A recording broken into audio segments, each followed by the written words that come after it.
많은 사람들이 남의 말하기를 좋아합니다. 물론 좋은 말도 있습니다.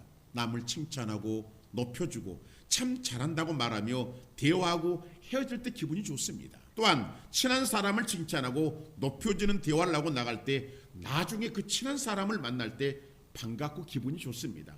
왜 그렇습니까? 자신의 마음에 거리낌이 없기 때문입니다. 그러나 분명히 이 사람과 가까운 사이지만 어느 날 다른 사람에게 이 사람의 허물이나 약점이나 바르지 못함에 대하여 말을 했습니다. 그리고 며칠 후 자신이 허물에 대하여 말했던 사람을 만났습니다. 이때 자신의 마음이 어떠할까요? 물론 가까운 사이지만 이때로부터 자신의 마음이 거리감을 둘 것입니다. 왜 그렇습니까? 바로 양심 때문인 것입니다.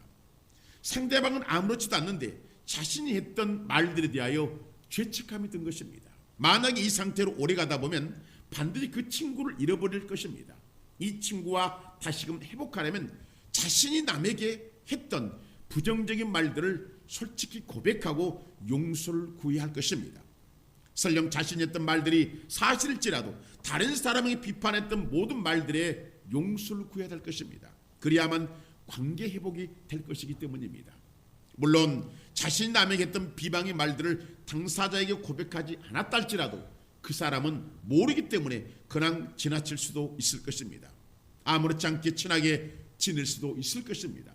그러나 언젠가부터 그 좋은 관계가 조금씩 멀어져 갑니다. 그리고 그 친구만 만나면 좋았던 관계가 무너지더니 전화 받는 것도 불편해집니다. 왜냐하면 관계가 회복되지 않았기 때문인 것입니다. 이런 일들은 가족관계에서도 마찬가지로 일어납니다. 부부관계, 자녀관계, 형제관계에서도 성도관계에서도 언제나 일어날 수가 있는 요소인 것입니다. 이때 제일 먼저 나타나는 증상이 말이 없어지고 대화가 없어지고 인사말이 사라집니다. 만약에 이러한 증상이 나타나거나 보여지면 솔직한 고백으로 용서를 구하고 회복해야 하는 것입니다. 그렇지 않으면 내가 처음 가졌던 하나님의 사랑이 식어져가고 죽어져 가기 때문입니다. 그러므로 특히 가족 간에 성도 간에 회개하는 마음으로 용서를 구해야 되는 것입니다. 그렇습니다. 성도와 하나님의 관계도 마찬가지입니다. 성도가 하나님 앞에 죄를 짓고 그대로 두면 나도 모르는 사이에 나와 하나님과의 사이에 담이 세워집니다.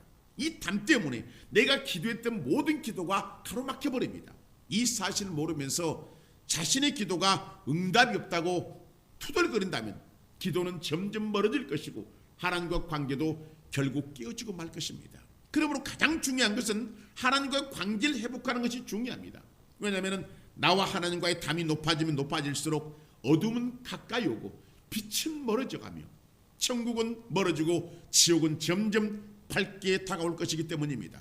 사람들은 말합니다. 나는 괜찮다고 말합니다. 그러나 이런 말은 성경에 전혀 없습니다. 성경 말씀하고 있습니다. 잠언 28장 13절입니다. 자기의 죄를 숨기는 자는 형통하지 못하나 죄를 자복하고 버리는 자는 불쌍히 여김을 받으리라 이렇게 말씀하고 있습니다. 요한일서 3장 4절은 이렇게 말씀하고 있습니다. 죄를 짓는 자마다 불법을 행하나니 죄는 불법이라. 로마서 6장 23절에 이렇게 말씀하고 있습니다. 죄의 삭은 사망이요 하나님의 은사는 그리스도 예수 우리 주 안에 있는 영생이니라 이렇게 말합니다. 에스겔 33장 7절과 8절은 이렇게 말씀하고 있습니다. 인자야 내가 너를 이스라엘 족속의 파수꾼으로 삼음이 이와 같으니라. 그런즉 너는 내 입의 말을 듣고 나를 대신하여 그들의 경고할지어다.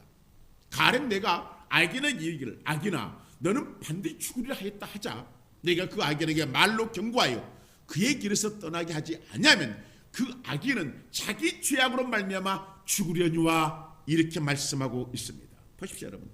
죄란 크고 작은 것이 없습니다. 크든 작든 죄는 똑같은 죄인 것입니다. 이것은 작은 죄이니까 하나님이 이해해 주실 것이고 이것은 큰 죄이니까 하나님이 죄를 묻습니까?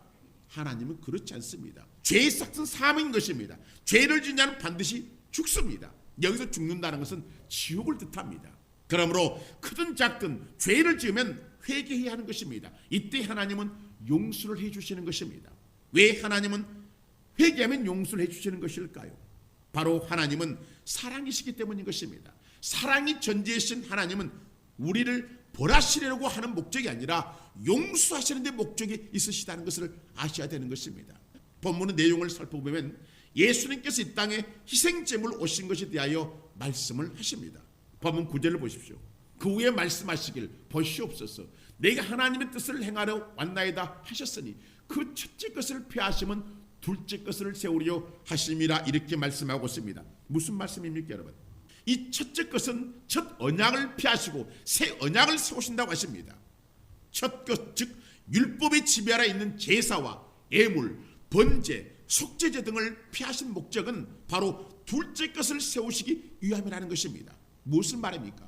바로 예수 그리스도의 대속 사역인 것입니다. 즉 남의 죄를 대신 받는 것을 말씀합니다. 율법을 통하여 구원을 받은 사람은 없습니다. 율법은 행위를 요구합니다. 그러나 모든 사람이 죄를 범하였기에 이 죄에서 벗어날 사람은 없는 것입니다. 이제 우리는 저와 여러분 주께 생겼습니다. 그러나 우리 예수님께서 우리 죄를 대신 짊어지심으로 우리는 다시 살게 되었다는 것입니다. 이것이 바로 전적인 하나님의 은혜인 것입니다. 사람의 구원을 필요한 것은 구약의 율법이 아닌 것입니다. 이것을 주님은 피하시기 위하여 어린 양으로 대속제물로 오신 것입니다. 본문 10절과 12절을 보십시오. 이 뜻을 따라 예수 그리스도의 몸을 단번에 들으심으로 말미암아 우리가 거룩함을 얻었노라. 제사장마다 매일 서서 섬기며 자주 같은 제사를 드리되 이 제사는 언제나 죄를 없게 하지 못하거니와 오직 그리스도는 죄를 위하여 한 영원한 제사를 드리시고 하나님 우편에 앉으사 예수님은 하나님의 뜻을 따라 자신의 몸을 단번에 드려 둘째 것인 희생제물이 되셔가지고 인류의 죄를 속하는 모든 것을 십자가에서 이루신 것입니다. 예수님께서 십자가에 죽으신 것은 우리의 죄를 걸머지시고 죽으신 것입니다. 이제는 누구든지 예수님을 믿고 고백하면 구원을 받고 영생을 얻게 되는 축복을 주신 것입니다. 본문은 예수님께 십자가에서 들이심으로 말미암아 우리가 거룩함을 얻었다라고 하십니다. 거룩함이 됐다는 것은 죄가 없다는 뜻입니다. 바로 예수 그리스도의 피로 말미암아 우리 모든 죄가 씻어져 버렸던 것입니다. 즉 죄에서 해방이 되어버린 것입니다. 다시 말해 예수 그리스도를 믿는 자는 누구든지 이미 거룩함을 얻는 것입니다. 즉 하나님의 은혜가 지배하는 거룩의 영역으로 들어가 버린 것입니다. 로마서 6장 14절은 말씀하고 있습니다. 죄가 너희를 주장하지 못하니 이는 너희가 법 아래 있지 아니하고 은혜 아래 있음이니라 이렇게 말씀하고 보십시오. 여러분 예수님을 믿는 자는 죄가 주장하지 못합니다. 왜요? 주님의 은혜 속에 사랑 속에 우리가 있기 때문인 것입니다. 이제는 죄 많던 우리가 죄 없는 하나님과 함께 거하게 되었다는 것입니다. 구약의 동물의 희생제사가 사람의 죄를 온전히 제거할 능력이 있었다면 예수 그리스도의 희생이 요구되지 않았을 것입니다. 그러나 예수 그리스도의 희생제사는 즉 십자가에서 인류의 죄를 걸머쥐고 죽으신 사건은 죄가 없는 온전한 인간이어야 했습니다. 이분이 성령으로 잉태되신 죄 없이 태어나신 그리스도 예수입니다. 예수님은 죄 없지만 우리들의 죄를 사하시기 위하여 제물로 들어졌던 것입니다. 그러므로 이제는 우리 원죄가 사라졌습니다. 그러나 우리는 끊임없이 자범죄를 짓습니다. 이 자범죄를 사람들은 아무렇지 않게 여긴다는 것입니다. 그러나 이 죄를 회개하셔야 막힌 담이 무너지는 것입니다. 이 자범죄가 하나님께 용서받아야 우리는 해방이 되고 자유가 임하는 것입니다. 이 자범죄가 크든지 작든지 용서를 구할 때마다 주님은 피로 우리 죄를 사해 주신다는 것입니다. 보면 17절입니다. 또 그들의 죄와 그들의 불법을 내가 다시 기억하지 않냐리라 하셨으니 이렇게 말씀하십니다. 보십시오 여러분. 우리 주님은 우리가 죄를 용서해달라고 진심으로 기도할 때 용서할 뿐만 아니라 그 죄를 기억하지 않으신다고 하십니다. 이 말씀은 철저한 용서, 무조건적인 용서하심을 보여주시는 말씀인 것입니다. 성도는 지금 이런 사랑을 받고 있는 것입니다. 그러나 너무도 많은 성도들이 죄에 대해 고민을 합니다. 작은 죄라고 생각하는 것은 그렇게 고민하지 않는데 큰 죄라고 생각하면 회개는 하였지만 하나님께 용서하지 않으실 것이라고 생각을 한다는 것입니다. 그러나 걱정하지 말 것은 이미 우리 주님은 우리를 용서하셨고 회개하였던 죄를 기억하지 않으신다고 하십니다. 왜입니까 여러분? 바로 예수님께서 우리 죄값을 치르셨기 때문인 것입니다. 에베소 1장 7절과 8절에 이렇게 말씀하고 있습니다. 우리는 그리스도 안에서 그의 은혜의 풍성함을 따라 그의 피로 말미암아 속량 곧 죄의 사함을 받았느니라. 이는 그가 모든 지혜와 총명을 우리에게 넘치게 하사 이렇게 말씀하고 있습니다. 속량이 무엇입니까? 빚이나 채무를 대신 지불할 것을 말씀합니다. 어디서입니까? 바로 십자가에서 피를 흘리시고 죽으심으로 지불된 것입니다. 내 죄를 주님께서 가져가시고 주님의 의로움을 우리가 가져왔습니다. 죄를 지은 자는 죽어야 하기 때문에 주님이 내 죄를 가지고 가셨기 때문에 주님은 죽으셔야 했던 것입니다.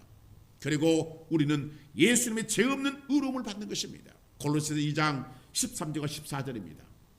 또 범죄와 육체의 무할례로 죽었던 너희를 하나님이 그와 함께 살리시고 우리 모든 죄를 사하시고 우리를 거스리고 불리하게 하는 법조문으로 쓴 증서를 지우시고 제하여 버리사 십자가에 못 박으시고 이렇게 말씀하고 있습니다. 보십시오 여러분.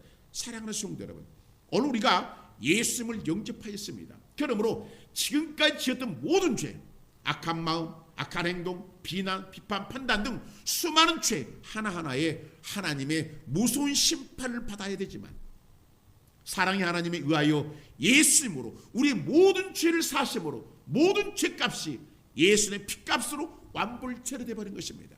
그러므로 오늘 우리가 지은 죄에 대하여 진심으로 회개하면 하나님은 우리 죄를 기억하지 않으시는 하나님이신 것입니다. 왜입니까 여러분? 바로 하나님은 화목케 하시는 하나님이시기 때문인 것입니다. 골로새서 1장 19절 22절 보십시오. 아버지께서는 모든 충만으로 예수 안에 거하게 하시고 그의 십자가 피로 화평을 이루사 만물과 땅에 있는 것들이나 하늘에 있는 것들이 그로 말미암아 자기와 화목하게 되기를 기뻐하십니다. 전에 악한 맹실로 멀리 떠나 마음으로 원수되었던 너희를 이제는 그의 육체의 죽음으로 말미암아 화목하게 하사 너희를 거룩하고 흠없고 책망할 것이 없는 자로 그 앞에 세우고자 하셨으니 이렇게 말씀하고 있습니다. 사랑하는 성도 여러분, 이제 죄의 문제에 대해서는 예수 그리스도께서 완전히 대속하셨다는 것을 의심해서는 안 되는 것입니다. 이제 우리는 우리 관점이 아니라 하나님의 관점에서 저와 여러분들은 죄에서 완벽히 자유하게 되겠습니다. 성도가 죄를 지을 때 가장 큰 문제가 무엇입니까? 바로 하나님께 가까이 가지 못한다는 것입니다. 우리가 생각할 때는 하나님은 거룩하신 하나님이시기 때문에 우리가 죄를 지었기에 하나님의 거룩함의 문턱을 조금만 낮춰주시면 좋을 것 같은데 하나님은 절대로 거룩함의 문턱을 낮추시지 않으십니다. 왜냐하면 하나님은 거룩하신 하나님이시기 때문인 것입니다. 죄는 거룩함에 가까이 갈 수가 없습니다. 그러므로 반드시 죄를 사야 됩니다. 바로 예수 그리스도의 보혈로 씻어야 합니다. 이것이 바로 용서입니다. 놀라운 것은 하나님은 이때 우리를 맞아주십니다. 지은 죄를 기억하지 않으신다는 것입니다. 기억해야 되는 것입니다. 하나님은 사람이 아니십니다. 사람은 용서했다 해도 그 죄가 기억나지만 하나님은 기억하시지 않으신다는 것을 분명히 아셔야 한다는 것입니다. 사람들은 생각하기를 하나님께서 나를 몇 번이나 언제까지나 용서해 줄까 생각하지만 하나님은 말씀에 따라 예수를 믿고 나가기만 원한다면 언제나 아무 때든지 용서하시는 하나님이심을 기억해야 한다는 것입니다. 자신이 이 죄는 가장 큰 죄다라고 생각하는 그 죄까지도 용서하시는 하나님이심을 알아야 하는 것입니다. 이사야 43장 25절 말씀하고 있습니다. 나 곧 나는 나를 위하여 내 허물을 도말하는 자니 내 죄를 기억하지 않냐리라 이렇게 말씀하고 있습니다. 하나님은 죄를 버리고 다시금 하나님께 돌아온 자들을 용서하시는 하나님이십니다. 또한 하나님 자신의 기억에서 지워버리신다는 것입니다. 그러므로 죄를 버리고 다시금 하나님께 돌아오면 용서받았음을 기억하라는 것입니다. 마귀는 말할 것입니다. 너 죄 지었잖아. 그 죄로 교회를 간다고? 가봤자 너 예배 받지 않아. 하나님 너 예배를 받지 않아. 그러니 포기해. 너 기도 듣지 않으셔. 더 나아가 마귀는 말합니다. 내가 미치지 않고서야 예배와 기도와 봉사와 헌신한다고? 할 수 없어. 하나님이 기뻐하지 않아. 이렇게 말합니다. 많은 성도들이 이곳에서 무너져 버립니다. 왜요? 사실이니까요. 그러나 기억해야 되는 것입니다. 이미 성도는 용서함을 받았다는 것을 기억하라는 것입니다. 그리고 마귀에게 말해야 됩니다. 그래 맞아. 내가 하는 말이 맞아. 나는 죄를 지었지. 그러나 마귀야, 네가 모르는 것이 있어. 나는 내 모든 죄가 예수님이 십자가에 흘려진 피로 씻어졌고 하나님께서 모든 죄를 용서하셨다는 것이다. 지금 내 예배는, 내 기도는 하나님께 받으시는 예배이고 들으시는 기도라는 것이야. 하나님은 내 죄를 기억하지 않으신다는 것이냐. 그러니 마귀야, 떠나가라. 이렇게 외쳐야 한다는 것입니다. 성경은 말씀하고 있습니다. 로마서 8장 1절과 2절입니다. 그러므로 이제 그리스도 예수 안에 있는 자에게는 결코 정죄함이 없나니 이는 그리스도 예수 안에 있는 생명의 성령의 법이 죄와 사망의 법에서 너를 해방하였음이니라. 이렇게 말씀하고 있습니다. 어느 우리가 그리스도 안에 있다면 결단코 정죄를 받지 않는다는 것입니다. 왜입니까 여러분? 바로 예수님 안에 있는 생명의 성령의 법이 죄와 사망의 법에서 나를 해방시키셨기 때문인 것입니다. 기억하십시오. 예수님은 생명이십니다. 생명은 죽음이 없는 것입니다. 이 생명 안에 용서하시는 성령의 법이 선포합니다. 죄와 사망은 예수님 안에 사라졌다. 그러니 너는 해방이다. 너는 자유다라고 말씀하시고 계시다는 것입니다. 그러므로 사랑하는 성도 여러분, 우리는 자유자요 해방자요 평안을 누린 자인 것입니다. 예수님을 믿는다는 것은 단지 구원만 받는 것이 아닌 것입니다. 이 예수님 안에서는 놀라운 평안이 넘치고 있는 것입니다. 지금 세상은 두려움과 혼란 가운데 있습니다. 딥페이크로 온 세상이 혼란스럽습니다. 딥페이크란 인공지능 기술을 이용하여 사진이나 영상을 조작하는 일을 말합니다. 이것이 좋은 곳에 사용되면 좋은데 이 기술이 음란물을 만드는데 사용될 때 무서운 공포로 다가온다는 것입니다. 페이스북에는 자신 얼굴이 도용되어 음란물 상에 떠돌고 있다면 무서운 공포입니다. 우리나라는 무서운 공포로 두려움 속으로 들어가고 있습니다. 이것을 만든 사람도 죄지만 까닭없이 자신의 얼굴이 음란물 상에 떠돌고 있다면 이 수치심은 클 것입니다. 물론 죄가 없다 하지만 이 근심을 클 것입니다. 그러나 여러분 기억해야 되는 것입니다. 세상이 무엇을 하든지 어떤 더 큰 악을 앞으로 나타낼지 모르지만 성도는 이미 그리스도 예수 안에서 자유자라는 것입니다. 두려워하지 말라는 것입니다. 성경은 다시금 말씀하고 있습니다. 요한복음 14장 27절입니다. 평안을 너희에게 주노니 곧 나의 평안을 너희에게 주노라. 내가 너희에게 주는 것은 세상이 주는 것과 같지 아니하니라. 너희는 마음에 근심하지도 말고 두려워하지도 말라. 이렇게 말씀하고 있습니다. 기억하십시오 여러분. 주님은 평안이십니다. 예수를 믿는 사람은 성령님을 통하여 평안이 주어집니다. 예수를 믿는데도 평안이 없다면 무엇이 자신을 근심시키는가를 찾아보고 회개할 때 평안이 다가올 것입니다. 행여 욕심 때문이면 욕심을 버리고 죄 때문이면 죄를 버리고 미움 때문이면 용서를 해야 됩니다. 이때 평안이 다가올 것입니다. 그렇다면 왜 평안이 다가올까요? 하나님은 용서하신 하나님이시며 그 죄를 기억하지 않으시는 하나님이시기 때문인 것입니다. 미국의 사람들의 삶을 계시적으로 통찰하는 은사를 가진 사람이 있었습니다.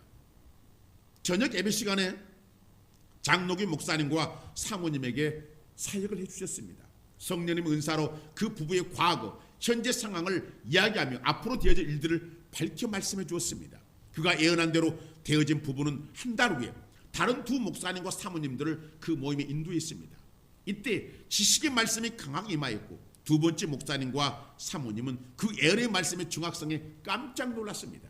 은혜가 임했다는 뜻입니다. 이제 세 번째 목사님 부부도 개인적으로 사역을 받기 위하여 앞으로 나갔습니다. 그 예언자는 목사님의 과거와 현재와 미래에 대하여 밝혀주셨습니다. 이제 마지막 세 번째 사모님 차례가 되었습니다. 그 하나님의 사람은 그 사모님의 과거에 대하여 말하는 순간 갑자기 멈추었습니다. 그리고 이렇게 말합니다. 그 사역자가 이렇게 말합니다. 과거에 큰 죄를 지은 적이 있군요라고 그 사모님에게 말한 것입니다. 그 사모님의 가장 두려웠던 것이 자기에 임한 듯이 얼굴이 청백해져서 눈을 감았습니다. 올 것이 왔구나. 회중은 조용해지고 모두 자리에 앉았습니다. 그 예언자가 말씀합니다. 제가 주님께 여쭤봤습니다. 주님, 이분이 지금 무슨 죄를 과거에 지었습니까? 라고 물었습니다. 그러자 주님께서 이렇게 대답하셨다고 그 예언자가 말합니다. 하나님 말씀하십니다. 나는 기억하지 않는다. 사랑하는 여러분, 두려워하지 마십시오. 하나님은 우리 모든 죄와 불법을 다시 기억하지 않으십니다. 이것을 약속하셨습니다. 신실하신 하나님은 이 사모님이 그동안 수없이 많이 기도하였지만 하나님의 용서의 깊이를 믿을 수가 없었다고 합니다. 그러나 하나님 그분의 죄를 뒤로 던져버리셨던 것입니다. 시편 103편 12절과 13절은 말씀하고 있습니다. 동이 서에서 먼 것 같이 우리의 주가를 우리에게 멀리 옮기셨으며 아버지가 자식을 긍휼히 여긴 같이 여호와께서는 자기를 경외하는 자를 긍휼히 여기시나니 이렇게 말씀하고 있습니다. 보십시오 여러분, 이분이 바로 우리 하나님 아버지십니다. 이 좋으신 하나님 우리는 아버지라고 부르고 있습니다. 아버지. 하나님은 이미 오래전에 그 죄를 사셨지만 사모님 마음에는 그 죄가 그대로 갇혀 있었던 것입니다. 그러나 이제는 자유가 임한 것입니다. 놀라운 기쁨이 가득한 것입니다. 성도 여러분, 지난 과거 죄에 대하여 행해 걱정이 있으신 분이 계십니까? 주님이 이미 용서하셨습니다. 기억하지 않으십니다. 그리고 하나님을 여러분들은 사랑해야 됩니다. 하나님의 사랑은 용서로 나타나십니다. 용서하십시오. 그리고 용서를 구해야 되는 것입니다. 용서를 구할 때 용서하는 하나님이 계십니다. 이분이 지금 이곳에 성령님은 오셔 계십니다. 지금 당장 용서를 구하셔야 됩니다. 이때 즉시로 용서하시며 기억하지 아니하시는 성령님의 은혜를 맛보아야 한다는 것입니다. 오늘 우리 성도들은 이 하나님 말씀을 기억해야 됩니다. 내 어떤 죄가 됐든 하나님은 내가 회개했다면 기억하지 않으시구나. 다시 들춰내지 않으시구나. 절대 알지 못하시는구나. 이 사실을 여러분들이 알으라는 것입니다. 제일 쉬운 적이 없다. 하나님이 그러시더라는 거예요. 이분이 우리 하나님 아버지십니다. 이분이 지금 성령님으로 이곳에 여러분 안에 계시단 말이에요. 딸아, 아들아, 걱정하지 마. 나는 알지 못해. 네가 내 아들 피로 씻었지 않느냐? 너는 죄가 없어. 너는 완벽해. 너는 거룩해. 우리 주님이 이렇게 말씀하고 계시다라는 거예요. 우리 이분을 아버지라고 부르고 있습니다. 이 아버지께서 우리에게 말씀하십니다. 걱정하지 마, 아들아, 딸아. 너는 괜찮아. 너는 자유자야. 너는 해방자야. 우리 주님이 이렇게 말씀을 하시고 계시다는 것입니다. 이 마음을 가지고 열방이 흩어져 있고 수많은 주변의 영혼들을 위해서 힘쓰고서 복음을 전하여 그들 주님께 인도하는 저와 여러분 되시기를 주님의 이름으로 축원합니다.